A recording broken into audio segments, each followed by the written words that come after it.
Sehän on varsinainen helmi. Yliopiston kirjasto, joka kohoaa Unionin kadun mäessä. Jalosti rakennettuja puiden seppelöimä. Aito helmi sisältä ja ulkoa, pienine pilareiden koristelemine fasadeineen ja klassisen kauniine sisätiloineen. Puhumattakaan aarteesta, jonka se kätkee. Maan suurimman kirjakokoelman. Näin luonnehti yliopiston kirjastoa sanomalehti Hufvudstadsbladet joulukuussa 1935.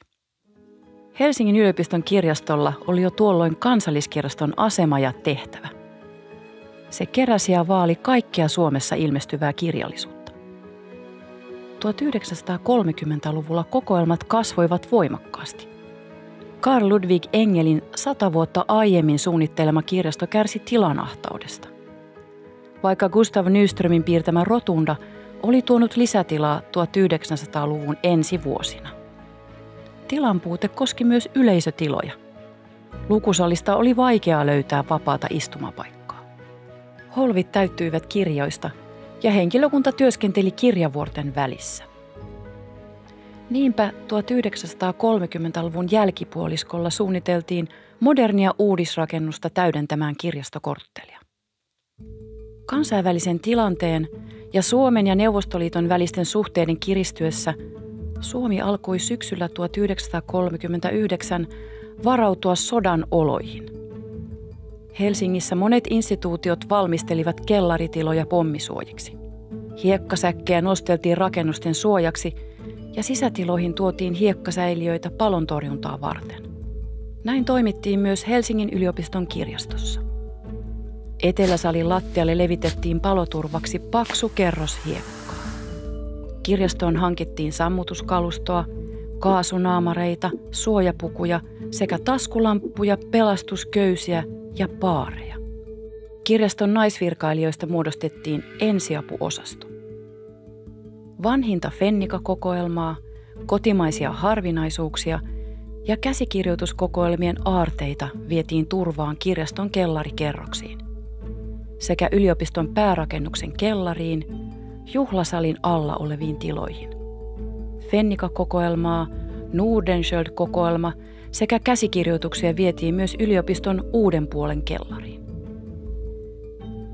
Lehdet puolestaan pakattiin tiiviiksi, muurimaisiksi pinoiksi yliopiston kirjaston lehtikokoelmien kellaritiloihin. Tarkoitus oli välivarastoida aarteet, kunnes niille löytyisi turvallinen varasto ja ne päästäisiin siirtämään pois kaupungista. Kirjallisuutta vietiin suojaan myös Säätytalon kellariin. Talvisodan alkaessa kirjasto suljettiin. Huomattava osa miespuolisesta henkilökunnasta sai kutsun asepalvelukseen. Henkilökunta sai koulutusta palontorjuntaan ja se järjesti vapaaehtoiset vartiovuorot. Kirjaston väki harjoitteli myös kaasusuojelua, sillä asiantuntijat pitivät tuolloin kaasuasetta todennäköisenä uhkana. Muutamat virkailijat muuttivat pelastusvalmiuden takia talvisodan ajaksi asumaan kirjastoon. Kirjasto avattiin vasta huhtikuun lopulla 1940. Välirauhan aikana kirjoja ei tuotu takaisin suojavarastoista, sillä vaaran ei arveltu olevan vielä ohi.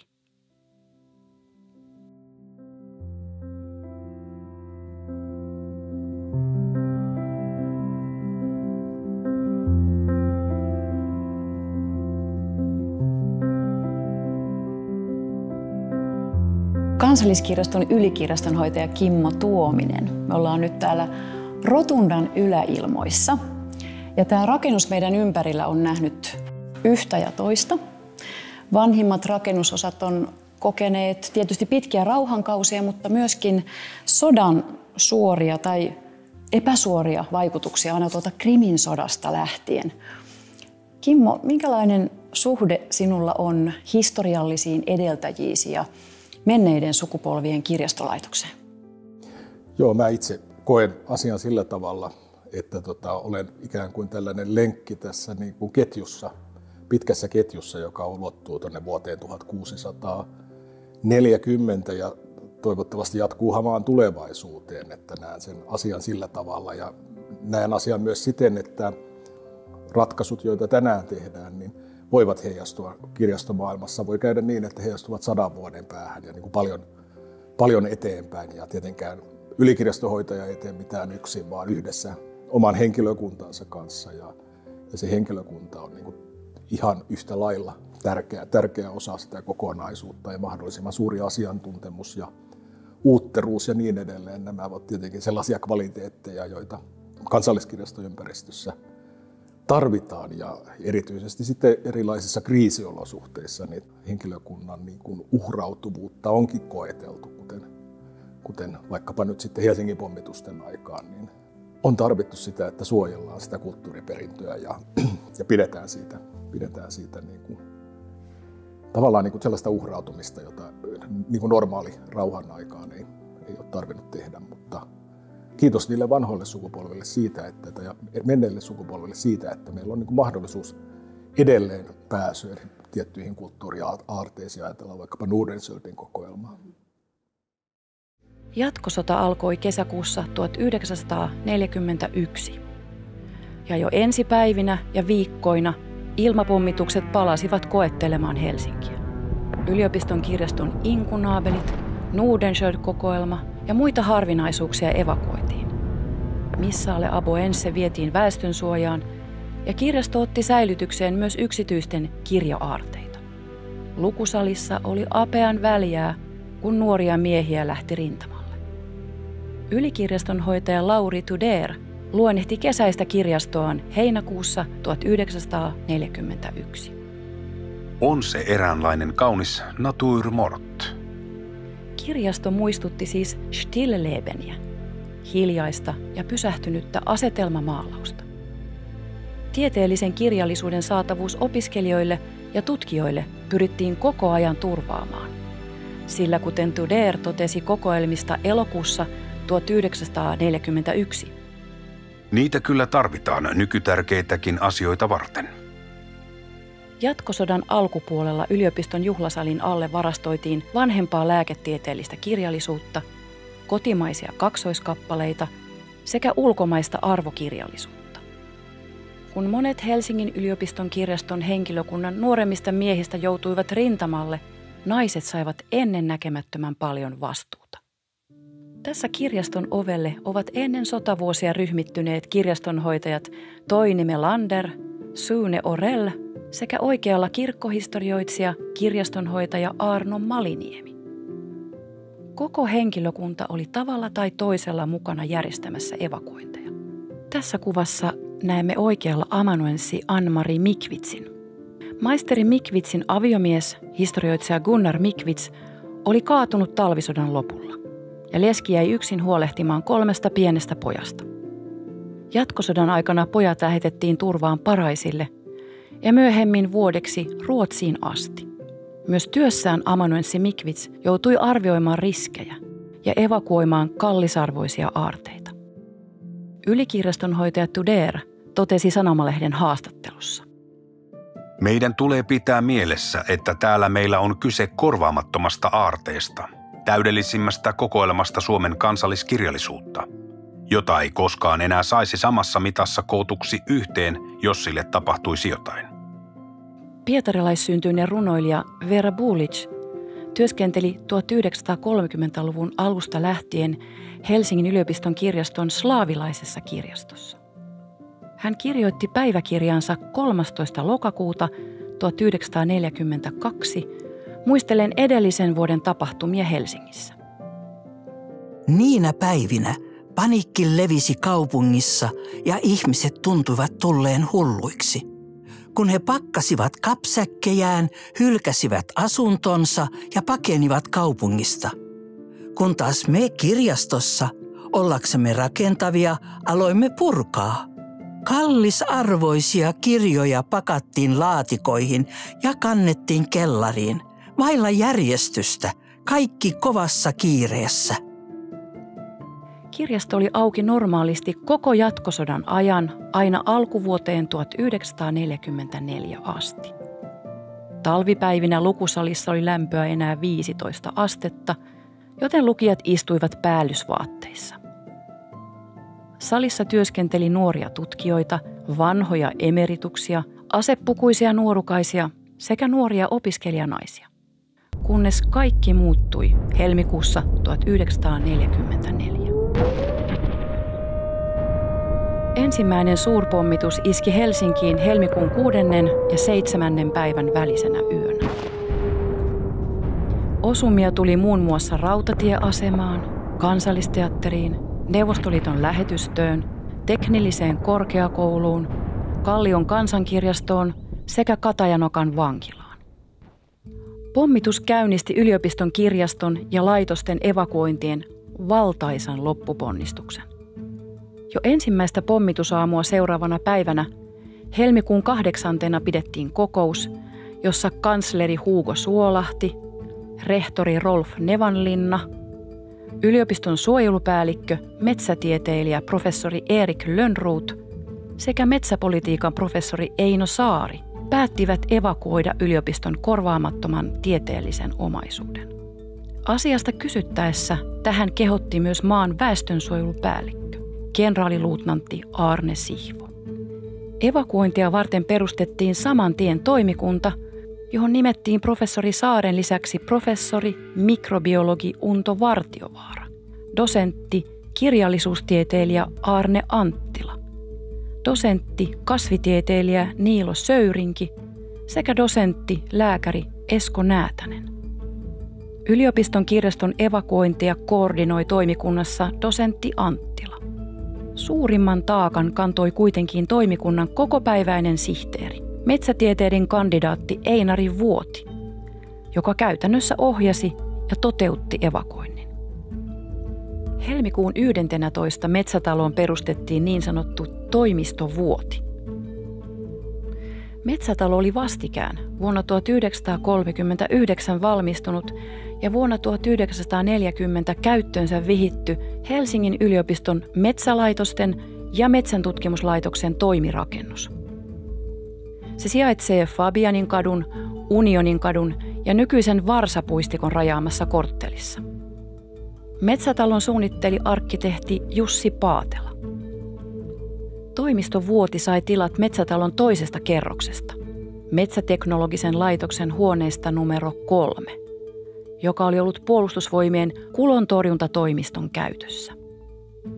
Toimisto Vuotia ei saanut kutsua evakuoimistoimistoksi, sillä päällikkönsä mukaan se saattaisi herättää vain tarpeetonta ajattelua ja ehkä hermostuneisuuttakin. Toimisto Vuoti otti vastuulleen tiedekuntien, erillislaitosten ja kirjaston evakuoinnin, evakuointipaikkojen etsimisen, juna- ja autokuljetusten organisoinnin, pakkaustarvikkeiden hankinnan ja jakelun, yhteistyön sotilasviranomaisten kanssa sekä vapaaehtoistyöhön tarjoutuvien ylioppilaiden rekrytoinnin. Ilmapommitusten vaaran lisäksi ääneen lausumattomana vaikutti myös pelko siitä, että puna-armeija vyöryy rajan yli, Helsinki miehitetään ja kulttuuriperintö, tieteellinen materiaali, laitteisto ja kirja-aarteet sekä taideteokset saatetaan viedä sotasaaliina pois. Helmikuun 16. päivän kokoukseen oli jo onnistuttu saamaan pitkä luettelo evakuointipaikkoja.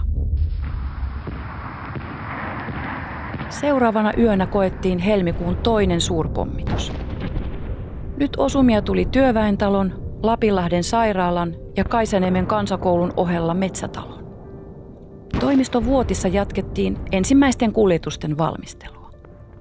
Jokainen kaavailtu varastotila piti hyväksyttää sisäasiainministeriössä, joka valvoi, ettei kyseinen tila olisi jo varattu Karjalan siirtoväelle. Einari Vuoti kirjoitti kohta sodan jälkeen, että vuokran suuruutta tiedusteltaessa vuokranantajat eivät yleensä voineet tätä määritellä, eivätkä useimmiten olleet halukkaita edes vuokrasta puhumaan, vaan tarjosivat huonetilaa vuokrattakin ilmoittaen, että he pitivät kunnia-asianaan ottaa yliopiston omaisuutta turvaan, jos se heidän haltuunsa uskotaan. Yliopiston kirjastosta ilmoitettiin toimisto Vuotille, että se oli jo varannut evakuoimistiloja Kempeleeltä erästä navetasta, Noormarkun kirkon kellarista, joka oli jo osaksi suomalaisen kirjallisuuden seuran varaama, sekä Heinolan seminaarista. Epäilemättä tiloja tarvittiin kuitenkin enemmän, ja evakuointi oli organisoitava. Jo muutaman päivän kuluttua toimiston käynnistämisestä Einari Vuoti oli onnistunut haalimaan kokoon 4000 pakkilaatikkoa, rahtijunavaunuja, kuorma-autoja sekä työvoimaa. Ensimmäiset kuljetukset lähtivät liikkeelle jo sunnuntaina 20. helmikuuta. Kukin rahti vietiin autolla Helsingin rautatieasemalle, jossa se pakattiin junaan ja määränpäässä jälleen autoon. Jo alle viikon kuluttua 3. suurpommitusyö osoitti, että evakuoinnit olivat täysin välttämättömiä. Helmikuun 26. ja 7. välinen yö oli kohtalokas yliopiston päärakennukselle ja sen juhlasalille. Se oli myös käännekohta, joka osoitti, miten rakastettu ja kunnioitettu instituutio yliopisto oli. Pimeässä, palavassa kaupungissa väki riensi auttamaan sammutus- ja pelastustöissä. Mukana olivat yliopiston rehtori, kvestori ja pedelli. Osakuntajuhlien väkeä iltapuvuissaan, frakeissaan ja univormuissaan. Paikalle kiiruhtaneita opiskelijoita, 500 ohikulkijaa sekä Helsingin palolaitos apunaan Riihimäen ja Loviisan vapaapalokunnat. Irtaimistoa ja kalustoa juhlasalin kateederia, tuoleja ja ovia myöten kannettiin ulos Senaatintorille.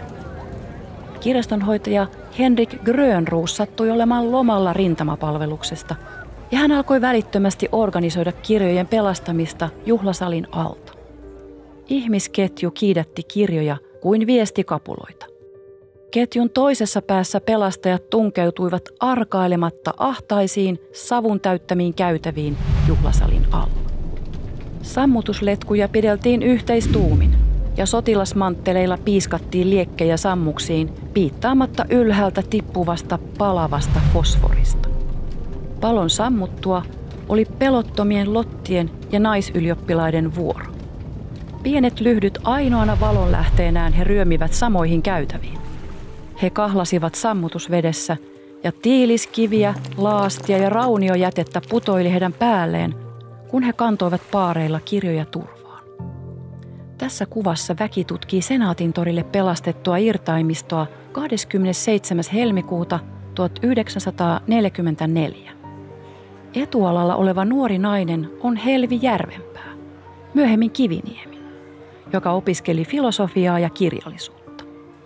Hän oli mukana nostelemassa märkiä raamattuja ja Aleksis Kiven teoksia yliopiston pannuhuoneeseen lämpöputkien päälle kuivumaan. Yliopiston sisäpihalla hän näki korkean paperipinon. Hän katsahti pinon päältä valahtanutta kirjekuorta ja tajusi, että siinä oli hänen edellisen kevään ylioppilasaineensa. Otsikkona hänellä oli ollut "Jos saisin määrätä Suomen rajat". Maaliskuussa 1944 nimimerkki Septima kuvaili sanomalehti Uudessa Suomessa kirjojen jälkipelastustöitä.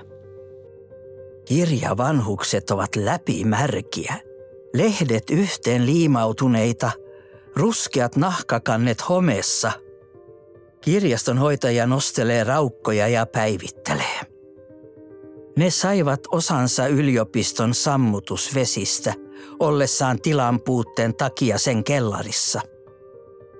Naisopiskelijat kunnostautuivat kirjojen kuivattelun suuressa urakassa. Suurpommitusten jälkeisiä mielialoja kuvaa hyvin, että kevään mittaan Suomen Kuvalehdessä ehdotettiin Helsingin yliopiston raunioituneen päärakennuksen purkamista, yliopistoalueen tonttien ja rakennusten myymistä ja yliopiston siirtämistä aivan uuteen, vain korkeakouluelämää varten perustettavaan kaupunkiin.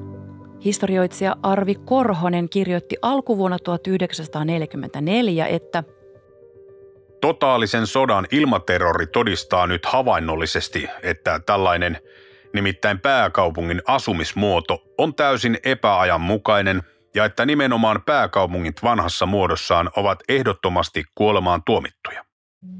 Mutta Helsinkiä ja sen tieteellisiä instituutioita ei hylätty eikä siirretty, vaan kirjasto ja muut instituutiot päätettiin pitää toiminnassa Helsingissä ja pelastaa loputkin tieteelliset aineistot evakuoimalla ne turvaan kauas pääkaupungista. Metsätaloon tuli osumia yliopiston puoleiseen ylimpään kerrokseen ja talossa tehtiin nyt työtä väliaikaisen katteen ja pahvin peittämien ikkunoiden suojassa. Kolmas suurpommitus särki yliopiston kirjaston ovia ja ikkunoita, joten pommitusten ja palopommien uhka tuntui painavana. Akateemiset instituutiot kävivät nyt nopeassa tahdissa Jaakobin paininsa siitä, mihin vedettäisiin raja korvaamattoman ja korvattavissa olevan omaisuuden suhteen. Mitä ottaa, mitä jättää, kun kuljetus- ja varastointiresurssit olivat rajallisia. Helmikuisina päivinä ja öinä jouduttiin miettimään koko oman tieteenalan tulevaisuutta. Jos laitoksen esimies tai toimisto ei osannut tehdä päätöstä priorisoinnista, viimeinen päätösvalta annettiin rehtorille. Samaan aikaan pyrittiin turvaamaan opiskelijoille välttämättömän opintokirjallisuuden saatavuus, sillä yliopistossa ja sen kirjastossa opiskeltiin edelleen, kaikista vaikeuksista ja lukusalin hyytävästä kylmyydestä huolimatta. Varauduttiin myös mahdolliseen tulevaan kaupungin pakkoevakuointiin ja yliopisto-opetuksen keskeyttämiseen ja osittaiseen jatkumiseen maaseudulla. Toimistovuoti auttoi kirjojen ja muun omaisuuden evakuoimisessa myös Sibelius-akatemiaa, eduskunnan kirjastoa, suomalaisen kirjallisuuden seuraa, Svenska litteratursällskappetia, ylioppilaskunnan kirjastoa, kasvitieteellistä Vanamo-seuraa, suomalaista tiedeakatemiaa, suomalais-ugrilaista seuraa, Suomen maantieteellistä seuraa, Juridiska föreningeniä, Suomen lakimiesyhdistystä, Finska läkaresällskappetia, Duodeckim-seuraa ja valtion teknillistä tutkimuslaitosta. Joitakin kokonaisuuksia jätettiin varastoon pääkaupunkiin, kuten taidehistorian laitoksen irtaimisto, joka vietiin Olympiastadionin kellariin. Professori Saaren ehdotuksesta toimistovuoti rekrytoi evakuointityöhön vapaaehtoisia, eli yliopiston omia opiskelijoita. Heidän urakointiaan organisoi vuotin alaisuudessa niin kutsuttu työaputoimisto. Ylioppilaskuntaan ja osakuntiin lähetetty pyyntö tuotti jo muutamassa päivässä valtaisan määrän avuliaita nuoria työntekijöitä.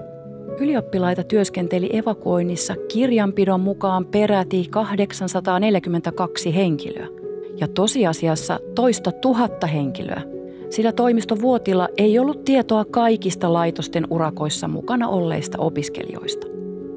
Heidän työpanoksensa vastasi 140 000 markan työvoimakuluja.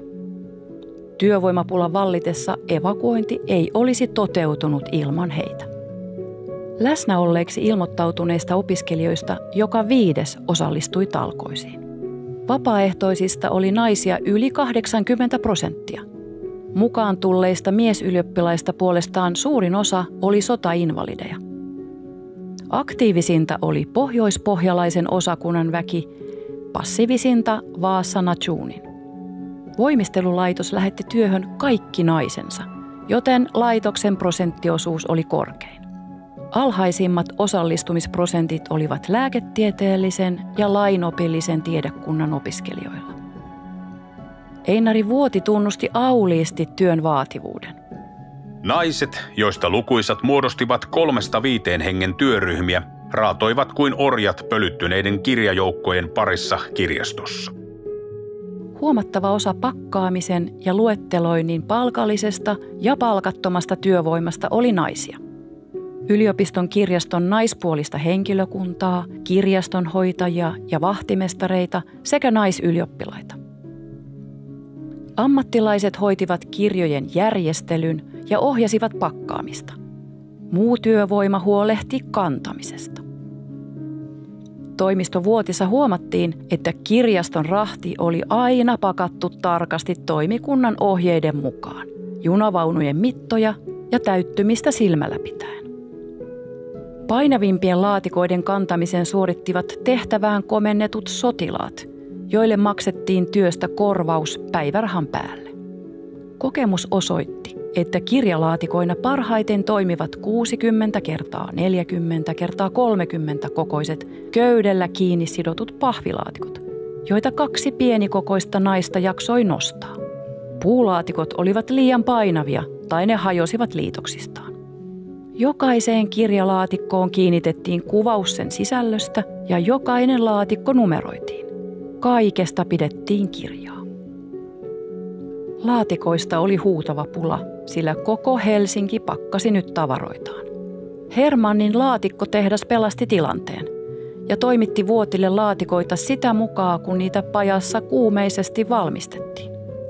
Kirjallisuutta pakattiin myös vientikunta Munan Turun varaston munalaatikoihin sekä Enso Gutzaitin Vallilan tehtaan pahvilaatikoihin, joita Stockmann kuljetti päivittäin toimisto Vuotille. Ohuesta laudasta valmistetut munalaatikot vuorattiin aaltopahvilla ja sidottiin kiinni lujalla paperiköydellä. Materiaalipulan takia köyttä varattiin kullekin laatikolle vain määrämitta. Samoin nauloja kannen kiinnittämiseen vain välttämätön määrä. Kulkulaitosten ja yleisten töiden ministeriö järjesti evakuointipakkaamista varten ostoluvat nauloille, joista oli kova pula. Kaikki erityyppiset laatikot testattiin ennen käyttöönottoa professori voimin, kun toimikunta pakkasi ja pudotteli kirjalaatikoita kivilattialle ja jopa hyppeli laatikoiden päällä kokeillakseen niiden kestävyyttä. Kaiken kaikkiaan Vuoti välitti laitokselle 14 600 pakkauslaatikkoa, 650 kiloa nauloja, yli 40 kilometriä paperiköyttä ja lautoja yli 5000 juoksumetriä. Kuljetuksissa kunnostautui erityisesti autonkuljettaja Väinö Mäenpää sekä Viipurin nopea kuljetusyhtiön auto numero 7 kuljettajanaan apumieheksi ja sittemmin autonjohtajaksi tituleerattu Jenni Kinnari. Helsingin rautatieaseman tavaratoimiston henkilökunta auttoi auliisti ja hankki lisävaunuja tilanteiden ja aikataulujen jatkuvasti muuttuessa. Evakuoijat työskentelivät sisukkaasti, vaikka mielialat Helsingissä ja Suomessa olivat levottomat. Huhuja liikkui paljon. Huhtikuussa Suomi hylkäsi Neuvostoliiton rauhanehdot ja kesäkuussa Helsingin julkisia veistoksia evakuoitiin Helsingin ulkopuolelle ja haudattiin hiekkaan. Kirjaston kokoelmia sisältäneiden laatikoiden luettelokirjat ovat edelleen olemassa Kansalliskirjaston kokoelmissa. Ne ovat vaikuttavaa luettavaa. Kirjojen ja henkisen perinnön kunnioittamisen sekä huolellisuuden ja tunnollisuuden muistomerkki. Suurponnistus tieteen, tutkimuksen ja opetuksen pelastamiseksi. Kirjanpito on todella tarkkaa. Sillä yliopiston kirjaston kirjoille ei pystytty osoittamaan erillisiä kuljetuksia, vaan kirjalaatikot mahdutettiin yliopiston yhteisiin rahteihin. Jokaisesta junarahdista laadittiin tarkat lähetysluettelot, joista yksi kappale meni yliopiston kansliaan, yksi toimisto Vuotiin, yksi evakuointipaikan yhteyshenkilölle ja yksi yliopiston kirjastoon. Jokaisen laatikon sisältö, päiväys ja määränpää kirjoitettiin huolella muistiin. Jokainen laatikko numeroitiin ja sille annettiin signumit, jotta kirjat olisi helpompi aikanaan rauhan tultua palauttaa paikalleen. Jokainen signum merkitsi toivoa. Kirjoistakin tuli nyt siirtoväkeä. Yliopiston kirjaston evakuointipaikat oli tilanpuutteen ja yhteiskuljetusten takia hajasijoitettu, ja siten maakuntiin syntyi eräänlainen virtuaalinen yliopistokirjasto. Ainakin osa jokaisesta kokoelmasta säilyisi, jos yksittäisessä evakuointipaikassa tapahtuisi turmeltumista tai tuhoa. Kaikki evakuointiin osallistuvat olivat tietoisia, ettei evakuoinnin kestosta ollut mitään tietoa, koska tulevaisuus oli auki. Evakuoitu aineisto haluttiin viedä Länsi-Suomeen, mahdollisimman kauas rintamasta ja kaupunkipommituksista. Junakuljetusten sujuvoittamiseksi evakuointipaikat pyrittiin löytämään Pohjanmaan radan länsipuolelta sekä Turku-Toijala radan varrelta.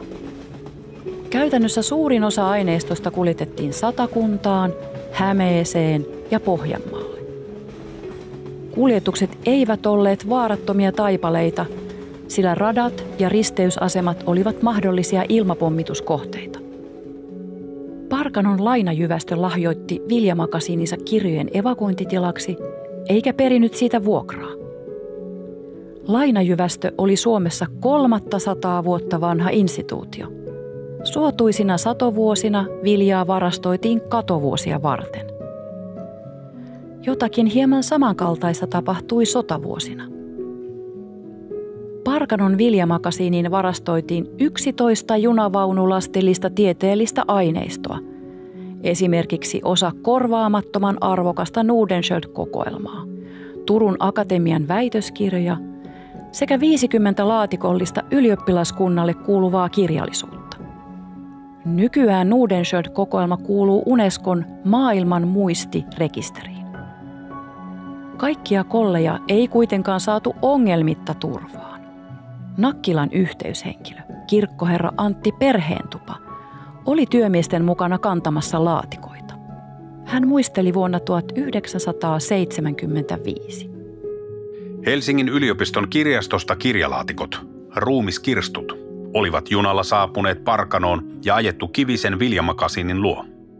Ne eivät mahtuneet ovista sisälle. 20 senttimetriä oli liikaa. Maliniemeltä kysyttiin neuvoa Helsingin yliopiston kirjastosta. Hän karjui, että ovi ja seinä on revittävä ja ajettava sisään. Sovittiin evakuointipäällikkö Vainion kanssa, että lasti junaan ja Nakkilaan. Kirkkoherra Perheentupa muistelee myös, että parissa tunnissa organisoitiin jäljelle jääneestä väestä ukkoja rekineen hoitamaan homman Nakkilan kirkon kellariholviin. Täällä muun muassa vanha fennika säilytettiin sota-ajan. Nakkilan kirkko oli Suomen ensimmäinen funktionalismia edustava kirkko. Sen suunnitteli Erkki Huttunen ja se valmistui vuonna 1937. Kirkon torni toimi ilmavalvonta-asemana koko jatkosodan ajan. Paikallinen sanonta Nakkilan kirkon vaiheilla tarkoittaa kaikenlaisia riskialttiita tilanteita kaupankäynnissä tai muussa kanssakäymisessä. Nakkilan kirkkovaltuusto osoitti evakuointitilaksi kryptan, jonne saatiin suojaan peräti 813 kirjalaatikkoa, mukaan lukien yliopiston professorien arvokkaita tieteellisiä kirjakokoelmia, jotka olivat tärkeitä koko tieteen alalle. Muiden laitosten rahdit mukaan lukien Nakkilaan evakuoitiin kaikkein eniten tiedettä, 15 täyttä junavaunullista. Einari Vuoti kirjoitti myöhemmin. Mainittava on Nakkilan kirkkovaltuusto, joka luovutti koko suuren kirkkonsa kryptan yliopiston käyttöön vuokratta, ja samoin saman pitäjän viljamakasiinin hoitokunta, joka ei myöskään vuokraa määrännyt. Viljamakasiini oli punatiilinen paloturvallinen tila. Nykyään siinä toimii Juusto-meijerimuseo. Noormarkussa evakuointitilan tarjosi Noormarkun seurakunta, jälleen maksutta. Noormarkun kirkon oli suunnitellut Armas Lindgren keskiaikaista kiviarkkitehtuuria jäljittelevän tyyliin, ja se oli rakennettu 1930-luvun alussa. Kirkon suojiin saatiin 12 junavaunullista evakuointiaineistoa, muun muassa Monrepo-kokoelma ja Turun Akatemian väitöskirjoja. Kirkon kellariin evakuointiin myös Helsingin yliopiston historiallis-kielitieteellisen laitoksen ja piirustuslaitoksen omaisuutta. Lisäksi sinne evakuoitiin Kansallismuseon esineistöä, arkistoa ja kirjoja. Kellari kärsi evakuointiaikana jäätyneen vesiputken aiheuttamasta vesivahingosta, jonka seurauksena kirjalaatikot seisoivat 30 senttimetrin syvyisessä vedessä. 10 000 nidettä kastui ja paikalle lähti välittömästi kirjaston väkeä kuivattelemaan kirjoja. Niitä konservoitiin ja sidottiin suurella huolella vielä sodan jälkeenkin. Tällainen turmeltuminen jäi kuitenkin verraten harvinaiseksi evakon laajuuteen ja kestoon nähden. Kirjoja varastoitiin turvaan myös Härmän keuhkotautiparantolan väestönsuojaan Kauhavalle, eli nykyiseen Härmän palvelukeskukseen. Professorien tieteellisiä kirjastoja evakuoitiin myös Leppäkosken tiilitehtaan hylättyihin polttouuneihin ja Nakkalaan, sekä Hattulaan Aalbakkan kartanon viljamakasiiniin, joka sijaitsee vastapäätä Hattulan vanhaa kirkkoa. Hattulan Pyhän Ristin kirkko oli tuolloin autiokirkko, jonne puolestaan evakuoitiin Kansallismuseon esineistöä, arkistoa ja kirjoja. Helsingin yliopiston lääketieteellisen tiedekunnan ja kirurgisen sairaalan arvoomaisuutta evakuoitiin Kokemäen museoon, joka oli entinen Lainajyvästön makasiini, sekä nimeämättömään huvilaan Vihdissä luultavasti yhteistyössä kunnallisneuvos Artturi Hiidenheimon kanssa, joka tarjosi Oravalan tilaltaan turvapaikan lukuisille Ateneumin kokoelmien teoksille. Yliopistollista omaisuutta evakuoitiin myös tähtitieteellisestä observatoriosta Viralan kartanoon Janakkalaan, Kemian laitokselta Pirkkalaan, Viikin kartanoon, Tyrvään osuuskaupan makasiiniin sekä yliopiston hallinnosta Nuutajärven kartanoon Urjalassa. Kasvitieteen laitoksen omaisuutta evakuoitiin Ähtärin pappilaan. Ähtärissä oli turvassa muutakin kallisarvoista. Kirkkoon ja pitäjän makasiiniin varastoitiin Ateneumin taideteoksia. Kullakin evakkopaikkakunnalla oli paikallinen yhteyshenkilö, yleensä pappi, lääkäri, metsänhoitaja tai suntio, joka otti kirjalähetykset vastaan. Hän myös valvoi niiden varastointia ja raportoi kirjastolle evakuoinnin sujumisesta. Evakuoinnista pääkaupungissa vastaavat tahot panivat merkille, millä huolella ja vastuullisuudella evakkopaikoissa tieteen aarteisiin suhtauduttiin. Einari Vuoti kirjoitti elokuussa 1945. Oli merkille pantavaa se ainutlaatuisen ystävällinen suhtautuminen yliopiston omaisuuden turvaan saattamiseksi, mikä kaikkialla esiintyi. Vaivojen korvaamisesta sai tuskin puhua. Sellaiseen suhtauduttiin useimmiten täysin kielteisesti, eräitä poikkeuksia lukunottamatta. Evakuoitien jäljiltä yliopiston kirjasto oli muuttunut täysin. Lukusalissa työskenneltiin edelleen, sillä kokoelmista oli valikoitu käsikirjastotutkijoille ja opiskelijoille. Mutta tyhjyys oli vallannut sekä näkyvät että näkymättömät osat kokoelmaa. Maaliskuussa 1944 nimimerkki Septima kuvailee sanomalehti Uudessa Suomessa käyntiään yliopiston kirjastossa. Tyhjinä tuijottavat sieltä hyllyn aukot. Tipoo tiessään ovat kaikki tietävien mustien hakemistojen rivit. Ennätämme katsella, miten laatikko toisensa jälkeen ripeiden nuorten käsiparien kiskomana häviää salista. Vaikeata tämä on löytää kultainen keskitie kokoelmien turvaamisen ja käyttäjien oikeutettujen toivomusten välillä, toteaa ylikirjastonhoitaja Lauri Tudér. Hänenkin ympärillään huonetta kiertävät hyllyt ovat puoli evakuoituja. Toisaalta laitos on pidettävä toiminnassa viimeiseen asti. Ja toiminut se onkin 2 yliopiston yleistä evakuoimis- ja ikkunain pahvittamislomapäivää lukuun ottamatta. Toisaalta täytyy tehdä parhaansa tieteellisten kirjakokoelmien pelastamiseksi. Lukulamput palavat kuten ennenkin työpöytien yllä. Valaisten kaiken evakuoimistouhun keskelläkin kehkeytyviä väitöskirjoja ja laudaturtöitä, joiden kimpussa varsinkin opintolomalaiset kuumeisesti ahertavat manttelit niskassa. Ummehtuneisuudesta ei täällä voi puhua, sillä kaikista ikkunoista vetää raikkaasti. Lukusalissa päivystävä maisteri Toini Melander kertoo, että opintolomalaiset ovat uutterimpia lukijoita pyrkien nykyisissä vaikeissa työskentelyoloissakin käyttämään joka hetken hyväkseen. Siitä huolimatta he vähästä ajastaan ovat alttiisti uhranneet kirjaston evakuoimiseen. Vaikka ajat ovat uhkaavat, maisteri Melander ajattelee jo tulevaisuuden Suomea ja puhuu siitä haastattelijalle. Vähintään yhtä tärkeämpääkin kuin vanhojen kirjojen saattaminen turvaan, on ammattikirjallisuuden, käsikirjojen ja hakuteosten pelastaminen, jossa esitetään tieteen uusimmat tutkimustulokset ja joista saadaan käytännölliselle elämälle tarpeellisia tietoja. Sodan jälkeen tietokirjallisuuden puute asettanee sivistyksemme ratkaistavaksi hyvin suuria probleemoja. Aselepo koitti syksyllä 1944. Olot olivat vielä epävarmat, mutta toivo paluusta normaaliin elämään virisi. yliopiston päärakennusta ja juhlasalia oli ryhdytty korjaamaan tuhojen jäljiltä. Syyslukukauden yliopisto-opetusta alettiin käynnistää ja luentosaleja kunnostaa. Kirjojen palautukset alkoivat lokakuussa 1944 ja ne jatkuivat kevääseen 1945 asti.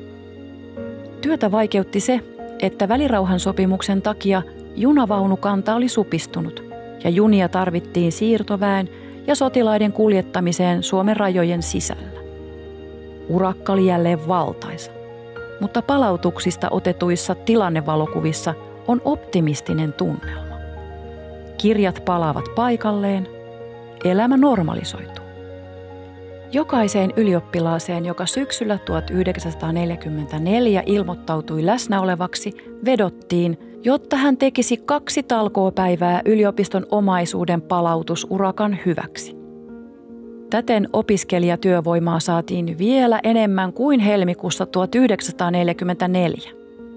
Toimiston vuotiin saapui peräti 2667 ilmoittautumiskorttia, mikä oli noin 60% kaikista ilmoittautuneista.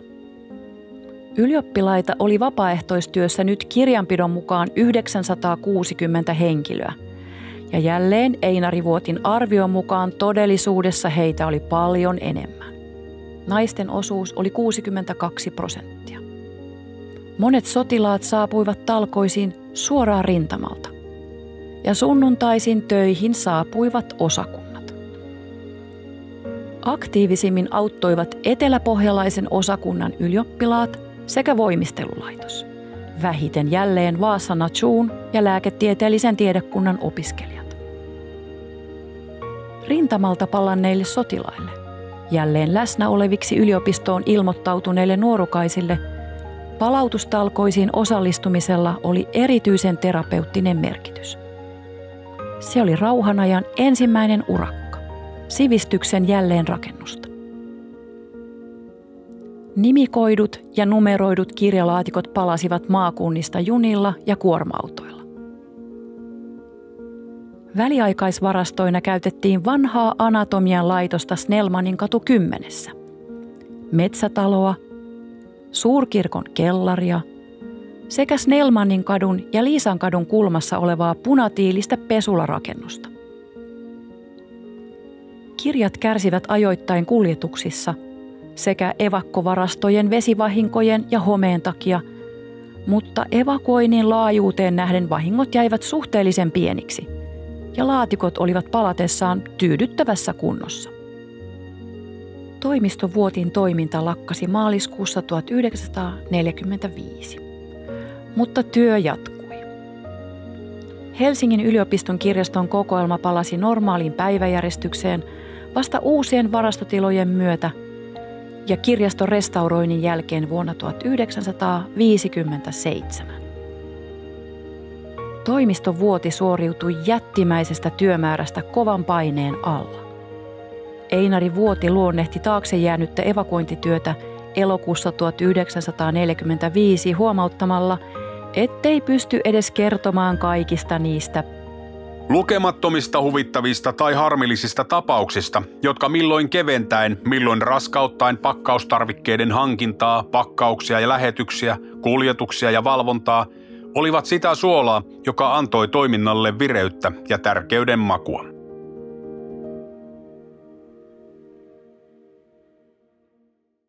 Täällä Kansalliskirjastossa lukiessa ja liikkuessa voi kokea todella ainutlaatuista yhteyttä niihin menneisyyden lukijoihin ja tutkijoihin. Mikä sinusta tai sinulle on kaikkein intensiivisin tila tässä Tieteen palatsissa? Tieteen palatsi on oikein hyvä ilmaisu ja mä niin kuin ajattelen, että pidän toki tästä niin kuin rotundan atmosfääristä, mutta ehkä niin kuin symbolisesti tihentyneintä tilaa on varmaankin tuo kupolisali. Ja ajattelisin näin, että se kupolisalin 3. kerros, josta käsin minä usein sitä kupolisalia katson, niin kyllähän se on sellainen motivaatiota lisäävä ja just se, että se symboloi tällaista niin kuin yhteisyyttä ja tietynlaista pysyvyyttä Ja toisaalta sitten siellä on myös niin kuin kokoelma käsin kosketeltavana läsnä ja se, että tieto kumuloituu. Että tavallaan niin kuin kunnianosoitus tieteelle ja tiedolle, näin mä katsoisin, että se kupolisali on. Täällä Kansalliskirjastossa tehdään myös rauhantyötä, sillä tiede, tutkimus, opiskelu, kulttuuri, nehän edustaa humaaneja arvoja ja edistystä. Ja eikö totta, että osa sitä rauhantyötä on myös varautumista poikkeusoloihin ja kriisiaikoihin, josta me nyt ollaan ikävä kyllä viime vuosina saatu vähän omakin kokemusta. Millaista tämä Kansalliskirjaston varautumistyö on? Minkä tyyppistä työtä se on? Kansalliskirjastossa meillä on siis tällainen oma turvallisuusryhmä, eli nämä turvallisuuskysymykset ovat kyllä ihan läsnä. Ja siellä on niin kuin erilaisista meidän toiminnoista edustajia, ja yhtä lailla me ajatellaan niin kuin ihmisten turvallisuutta, tilojen turvallisuutta, datan ja tietojärjestelmien turvallisuutta ja toki sitten kokoelmien turvallisuutta. Eli meillä on niin kuin aika moni eri näkökulma, jotka kytkeytyy siihen turvallisuustyöskentelyyn. Ja sitten sen pitää olla niin kuin arkipäivää. Eli meidän pitää myös yhdessä ja erityisesti tällaisissa tilanteissa, kun kansainvälisesti on kriisejä ja näin edelleen, niin meidän pitää niin kuin yhdessä keskustella näistä asioista ja niin kuin säännöllisin väliajoin käydä niitä turvallisuusnäkökohtia lävitse. Ja uskon, että se myös niin kuin lisää myös sitä turvallisuuden tunnetta, kun niistä asioista keskustellaan ja ihmisillä on tietoa siitä, että miten menetellään, jos tulisi kriisitilanne. Joskus myös tarvitsee harjoitella näitä asioita, eli tehdä tämmöisiä niin kuin kuvitteellisia harjoituksia. Talvien jatkosodan aikana uhka tuli tuolta suoraan yläpuolelta ilmatilasta, mutta nykyään ajatellaan varmaan ehkä enemmän hybridiuhkia ja tietoturvaa ja erilaisia digitaalisia riippuvuuksia. Eli se uhka taitaa olla nykyään pikemminkin siellä verkossa. Miten tämä vaikuttaa Kansalliskirjaston toimintaan? Se siis varmasti esimerkiksi sitä kautta, että meidän niin kuin palvelut on entistä enemmän digitaalisia. Tietoturva, osaaminen, siitä on tullut tällainen ydinkyvykkyys, jota meidän pitää kehittää ja meillä on vaatimuksia sille, että meidän tietoturvaosaaminen pitää olla niin kuin huipputasolla. Mutta sitten mä näen myös, että se tietoturva-asiat ovat ihan arkipäivän työtä ja ne koskee kaikkia meidän henkilökunnasta. Ja myös yliopisto, jonka yhteydessä me toimitaan, niin on kyllä hyvin samalla linjalla tämän suhteen. Eli tietoturvaa muun muassa testataan säännöllisin väliajoin. Eli henkilökunnan tietoturvaosaaminen on ihan oikeasti sellainen asia, jota päivitetään ja se on erittäin tärkeää. Eli me tarvitaan semmoista niin kuin, huippuosaamista tietoturvan saralla, mutta sitten me tarvitaan myös sitä ihan arkipäivän osaamista ja sitä kaikkien yhteistä tekemistä, että tietoturva säilyy. Täällä teillä aikajänne on tavattoman pitkä. Halutaan, että nämä upeat kokoelmat olisivat tulevaisuuden tutkijoiden tutkittavissa vielä 1000 vuoden kuluttua. Eli tulevaisuus on läsnä teidän jokapäiväisessä työssä. Mitä kaikkea sellainen pitkäaikaissäilyttäminen käytännössä tarkoittaa? Toi on erittäin moninainen kysymys, mutta jos me ajatellaan ihan vaikkapa nyt ihan siis painetuista dokumenteista lähtien, niin mä näen, että olennaisen tärkeä asia on siis tällainen myös tämmöinen niin kuin ikään kuin ennakoiva konservointi.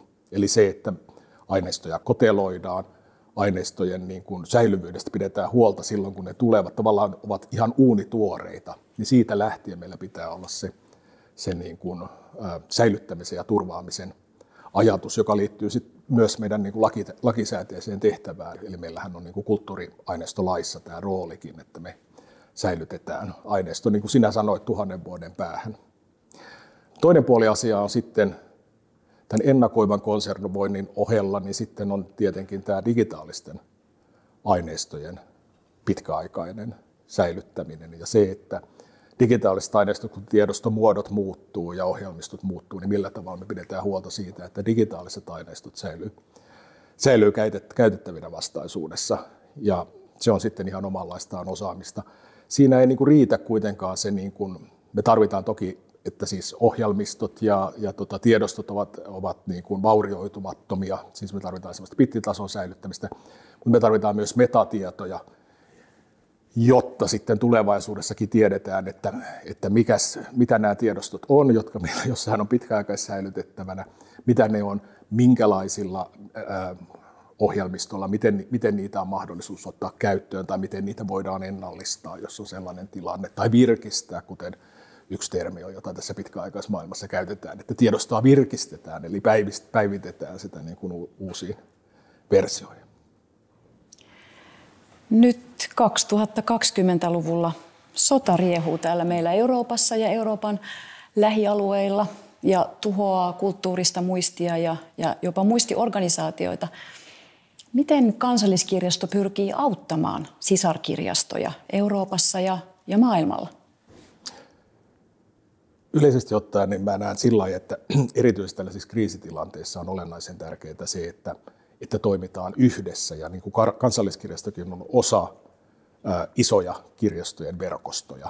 Ja kirjastojen pitää toimia koordinoidusti silloin, kun autetaan, kun ikään kuin yritetään ennaltaehkäistä kriisitilanteita, tai sitten siinä aktuaalisessa kriisitilanteessa, tai sitten siinä jälleenrakentamisvaiheessa, joka on sitten se kriisin jälkeinen vaihe, jossa usein sitä apua erityisesti tarvitaan. Kirjastojen osalta niin, siis on olemassa tällaisia kaikkia UNESCO, jonka kautta pystytään toimimaan, mutta kirjastojen osalta nyt esimerkiksi IFLA, joka on siis tämä International Federation of Library Associations and Institutions, tavallaan tämmöinen iso verkostojen verkosto, niin tämän tyyppisten niin kuin kansainvälisten toimijoiden kautta pystytään koordinoidusti auttamaan. Mutta toki autetaan niin kuin myös, jos pyyntöjä tulee, niin totta kai me sitten niihinkin apua tarjotaan aina mahdollisuuksien mukaan. Kuulostaa siltä, että Kansalliskirjaston osaamista on myös tämmöinen henkinen jälleenrakennus, josta on kokemusta tässä rakennuksessa, mutta sitä voidaan tarjota myös muille kirjastoille ja muille kansoille. Kyllä joo, ja se on just olennaista, että me pystytään niin kuin auttamaan siinä jälleenrakennusvaiheessa, koska se on se kriisitilanne ja se on usein hyvin kaoottinen, mutta sitten sen jälkeen pitäisi niin kuin taas jatkaa elämää, niin mä näen, että se on olennainen ja tärkeä vaihe, jossa pitää auttaa näitä vaikeuksissa olevia kulttuuriperintöorganisaatioita.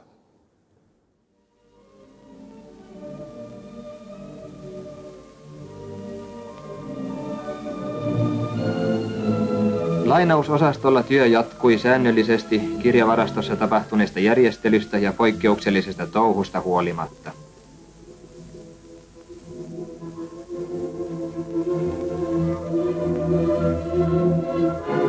Lukusalin rauhaa ja hiljaisuutta eivät muuttotouhutkaan pystyneet järkyttämään.